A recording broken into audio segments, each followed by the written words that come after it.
Hare Krishna, Radhe Radhe. Welcome to my channel. आशा करती हूँ आप अच्छे होंगे, स्वस्थ होंगे और मंगल में होंगे। आप सभी को बैसाख मास के 12वें दिन की ढेर सारी शुभकामनाएं। बैसाख मास महत्तम में अध्याय 11 में हमने ब्राह्मण और महिरथ का संवाद सुना, जिसमें धर्मराज ब्राह्मण को राजा महिरथ की कथा सुना रहे हैं। अब आगे सुनते हैं। पहले अपने गुरुजी महाराज और अपने गणेश जी महाराज को याद करते हुए बैसाख मास महत्तम अध्याय 12 का श्रवण करेंगे। जय गणेश गिरिजान सुमन मंगल मूल सुजान, कहते अयोध्या दास तुम देव वे वरदान। बोलो गणेश जी महाराज की जय। गुरु गोविंद दो खड़े काके लागो पाए, बलिहारी गुरु आपने गोविंद दियो बताए। बोलो गुरु महाराज की जय, अपने अपने गुरु महाराज की जय। लक्ष्मी नारायण भगवान की जय, बैसाखी ठाकुर जी की जय। गुरु कश्यप की आज्ञा अनुसार बुरे भाव से बैसाख मास का स्नान दान आदि का नियम शास्त्रीय विधि अनुसार पूरा किया। एक बार अधिक मात्रा में रति का सेवन करने से उन्हें क्षय का रोग हो गया, जिससे उनका शरीर अत्यंत दुर्लभ हो गया, जिससे उनकी पत्नी की मृत्यु हो गई। उस समय मेरे तथा भगवान विष्णु के दूत भी उन्हें लेने पहुँचे। विष्णु दूतों ने यह राजा धर्मात्मा है यूँ कहकर मेरे सेवकों को डांटा और स्वयं राजा को विमान पर बिठाकर वे बैकुंठ लोक में ले गए। बैसाख मास में प्रातःकाल स्नान करने से राजा का पातक नष्ट हो चुका था। भगवान विष्णु के दूत अत्यंत चतुर होते हैं। वे भगवान की आज्ञा के अनुसार राजा महिरथ को नरक मार्ग के निकट से ले चले। जाते जाते राजा ने नरक में पकाए जाने के कारण घोर चित्कार करने वाले नारकीय जीवों का भयानक स्वर सुना। कढ़ाई में डालकर औटाए जाने वाले पापियों का कुंदन बड़ा भयंकर था। सुनकर राजा को बड़ा विस्मय आश्चर्य हुआ। जिन पापियों ने धर्म की मर्यादा का परित्याग किया, जो पापाचारी एवं पुण्यहीन हैं, वे ताम मिश्र आदि भयंकर नरकों में डाले गए हैं। पापी मनुष्य प्राण त्याग के पश्चात यमलोक के मार्ग में आकर भयानक दुख भोगते हैं। यमराज के भयंकर दूत उन्हें इधर उधर घसीटते हैं और वे अंधकार में गिर पड़ते हैं।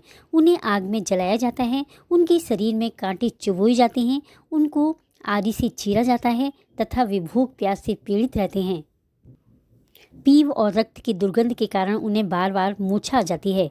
कहीं वे खौलते हुए तेल में औटाए जाते हैं, कहीं उन पर मूसलों की मार पड़ती है और कहीं तपाए हुए लोहे की शिलाओं पर डालकर उन्हें पकाया जाता है।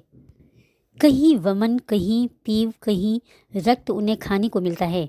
मुर्दों की दुर्गंध से भरे हुए करोड़ों नरक हैं, जहाँ सरपत्र वन है, शिलापात के स्थान हैं जहाँ पापी शिलाओं पर पटके जाते हैं, तथा वहाँ की समतल भूमि भी आग से तपी हुई होती है। छुरी, कांटे, कील और उग्र ज्वाला के कारण लोभ एवं भय उत्पन्न करने वाले बहुत से नरक हैं। कहीं तपी हुई बैतरणी नदी है, कहीं पीप से भरे हुए अनेकों कुंड हैं। इन सब में पृथक पृथक पापियों को डाला जाता है। कुछ नरक ऐसे हैं जो जंगल के रूप में हैं। वहाँ के पत्ते तलवार की धार के समान तीखे हैं, इसी से उन्हें अश्वपत्र वन कहते हैं। वहाँ प्रवेश करते ही नर नारियों के शरीर कटने और छिलने लगते हैं। कितने ही नरक घोर अंधकार तथा आग की लपटों के कारण अत्यंत दारुण प्रतीत होते हैं। इनमें बार बार यातना भोगने के कारण पापी जीव नाना प्रकार के स्वरों में रोते और विलाप करते हैं। हे राजन, इस प्रकार ये शास्त्र विरुद्ध कर्म करने वाले पापी जीव कराहते हुए नरक यातना का कष्ट भोग रहे हैं। उन्हीं का यह कुंदन हो रहा है। सभी प्राणियों को अपने पर्वकृत कर्मों का भोग भोगना पड़ता है। पराई स्त्रियों का संग प्रसन्नता के लिए किया जाता है, किंतु वास्तव में यह दुख ही देने वाला होता है। 2 घड़ी तक किया हुआ विषमय सुख का आस्वादन अनेक कल्पों तक दुख भोगने वाला होता है। हे राजेंद्र, तुमने बैसाख मास में प्रातः स्नान किया है। उसकी विधि का पालन करने से तुम्हारा शरीर पावन बन गया है। इससे छूकर बहने वाली हवा का स्पर्श पाकर ये क्षण भर के लिए सुखी हो गए हैं। तुम्हारे तेज से इन्हें बड़ी तृप्ति मिल रही है। इसी से अब ये नरकवर्ती जीव कराहना छोड़कर चुप हो गए हैं। पुण्यवानों का नाम भी यदि सुना या उच्चारण किया जाए तो वह सुख का साधक होता है तथा उसे छूकर चलने वाली वायु भी शरीर में लगने पर बड़ा सुख देती है। निश्चय ही साधु पुरुषों का हृदय मक्खन के समान होता है। जैसे नवनीत आग की आंच पाकर पिघल जाता है, उसी प्रकार साधु पुरुषों का हृदय भी दूसरों के संताप से संतप्त होकर दृढ़ होता है। मेरी समझ में सबसे बड़ा पापी वही है जो समर्थ होते हुए भी वेदनाग्रस्त जीवों का शोक दूर न कर सके। यदि मेरे शरीर को छूकर बहने वाली वायु के स्पर्श से ये जीव सुखी हुए हैं तो आप लोग मुझे उसी स्थान पर ले चलिए, क्योंकि जो चंदन वृक्ष की भांति दूसरों में ताप दूर करके उन्हें प्रसन्न करते हैं तथा जो परोपकारी के लिए स्वयं कष्ट उठाते हैं, वे ही पुण्य आत्मा हैं। संसार में वे ही संत हैं जो दूसरों के दुखों का नाश करते हैं तथा पीड़ित जीवों को पीड़ा दूर करने के लिए जिन्होंने अपने प्राणों को तिनके के समान न्यौछावर कर दिया है। जो मनुष्य सदा दूसरों की भलाई के लिए तैयार रहते हैं, उन्होंने ही इस पृथ्वी को धारण कर रखा है, जहाँ सदा अपने मन को ही सुख मिलता है। वे स्वर्ग भी नरक के समान होता है। अतः साधु पुरुष सदा दूसरों के सुख से ही सुखी होते हैं। यहाँ नरक में गिरना अच्छा, प्राणों से वियोग हो जाना भी अच्छा, किंतु पीड़ित जीवों की पीड़ा दूर किए बिना एक क्षण भी सुख भोगना अच्छा नहीं है। पापी पुरुष अपनी कर्मों का ही फल भोगते हुए भयंकर नरक में पकाए जाते हैं। जिन्होंने दान, होम तथा पुण्य तीर्थ में स्नान नहीं किया, मनुष्यों का उपकार तथा कोई उत्तम पुण्य नहीं किया, वे ही परलोक में आने पर घोर नरकों में पकाए जाते हैं। जिनका शील स्वभाव दूषित है, जो दुराचारी व्यवहार में निंदित, दूसरों की बुराई करने वाले एवं पापी हैं, वे ही नरकों में पड़ते हैं। जो पापी अपने वचनों से दूसरों के हृदय पर चोट करते हैं तथा जो पराई स्त्री के साथ विहार करते हैं, वे नरकों में पकाए जाते हैं। भगवान विष्णु के गण कहते हैं, ये तुम पुण्य आत्मा हो, तुम यहाँ से चलो। तो राजा महिरथ कहते हैं, यदि मैं पुण्य आत्मा हूँ तो इस महाभयंकर यातना मार्ग से कैसे लाया गया? मैंने कौन सा पाप किया तथा किस पुण्य के प्रभाव से मैं विष्णु धाम को जाऊंगा? कृपया ऐसे मैंने क्या किया जो मुझे इस मार्ग से ले जाया गया? तब भगवान विष्णु के गण कहते हैं, तुम्हारा मन काम के अधीन हो रहा था, इसलिए तुमने कोई पुण्य आज्ञानुष्ठान अथवा यज्ञ विस्तृत अन्न का भोजन नहीं किया, इसलिए तुम्हें इस मार्ग में लाया गया।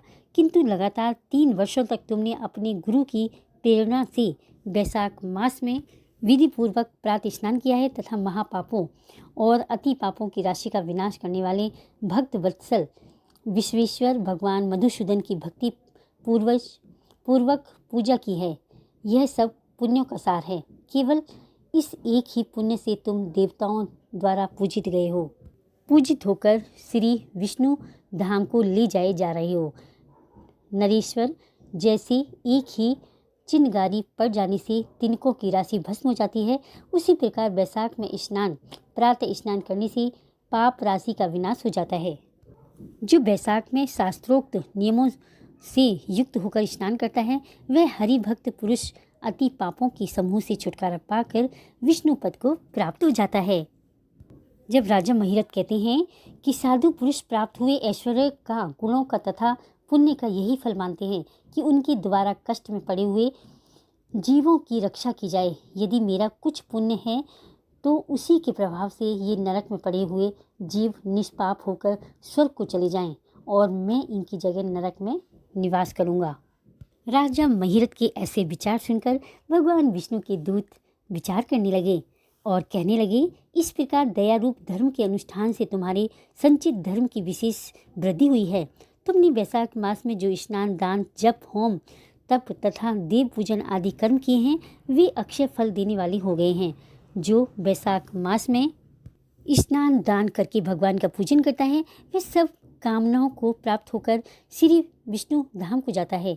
एक और तप, दान और यज्ञ आदि की शुभ क्रियाएं और एक और विधि पूर्वक आचरण में लाया हुआ वैशाख मास का व्रत हो तो यह वैशाख मास ही महान है। हे राजन, वैशाख मास के एक दिन का भी जो पुण्य है वह तुम्हारे लिए सब दानों से बढ़कर है। दया के समान धर्म, दया के समान तप, दया के समान दान और दया के समान कोई मित्र नहीं है। पुण्य का दान करने वाला मनुष्य सदा लाख गुना पुण्य प्राप्त कर लेता है। विशेषतः तुम्हारी दया के कारण धर्म की अधिक वृद्धि हुई है। जो मनुष्य दुखित प्राणियों का दुख से उद्धार करता है वही संसार में पुण्य आत्मा है। इसी भगवान नारायण के अंश से उत्पन्न समझना चाहिए। हे वीर, वैशाख मास की पूर्णिमा को तीर्थ में जाकर जो तुमने सब पापों का नाश करने वाला स्नान, दान आदि पुण्य किया है, उसे विधिवत भगवान श्री हरि को साक्षी बनाकर 3 बार प्रतिज्ञा करके इन पापियों के लिए दान कर दो, जिससे नरक से निकलकर स्वर्ग को चले जाएं। हमारा तो ऐसा विश्वास है कि पीड़ित जंतुओं को शांति प्रदान करने से जो आनंद मिलता है उसे मनुष्य स्वर्ग और मोक्ष में भी नहीं पा सकता। सौम्य, तुम्हारी बुद्धि दया एवं दान में दृढ़ है। इसे देखकर हम लोगों को भी उत्साह होता है। राजन, यदि तुम्हें अच्छा जान पड़े तो अब बिना विलंब किए इन्हें यह पुण्य प्रदान करो जो नरक यातना के दुख को दूर करने वाला है।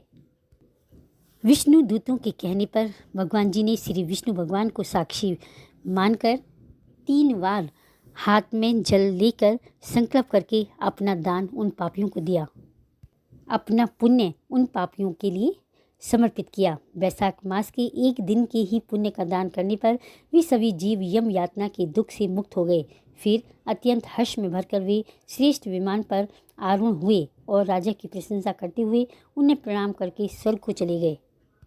इस दान से राजा को विशेष पुण्य की प्राप्ति हुई। मुनियों और देवताओं का समुदाय उनकी स्तुति करने लगा तथा वे जगदीश्वर श्री विष्णु भगवान के पार्षदों द्वारा अभिवंदित होकर उस परम पद को प्राप्त हुए जो बड़े बड़े योगियों के लिए भी दुर्लभ है।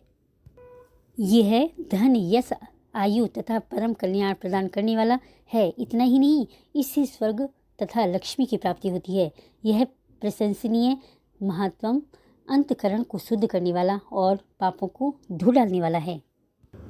माधव मास का यह महात्म भगवान माधव को अत्यंत प्रिय है। राजा महिरथ का चरित्र और हम दोनों का संवाद सुनने, पढ़ने अथवा विधि पूर्वक अनुमोदन करने से मनुष्य को भगवान की भक्ति प्राप्त होती है, जिससे समस्त कलेशों का नाश हो जाता है।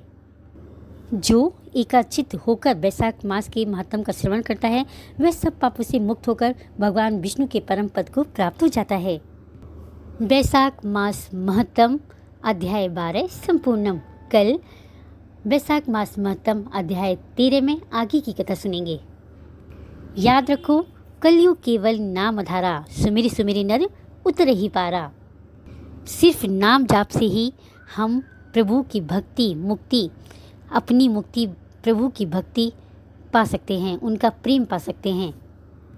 इसलिए हमें ज़्यादा से ज़्यादा नाम जाप करना चाहिए।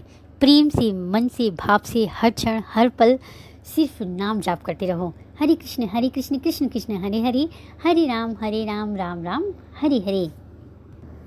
अगर वीडियो अच्छी लगी हो तो लाइक करें, कमेंट करें, मीनूस लाइफ स्टाइल को सब्सक्राइब करें।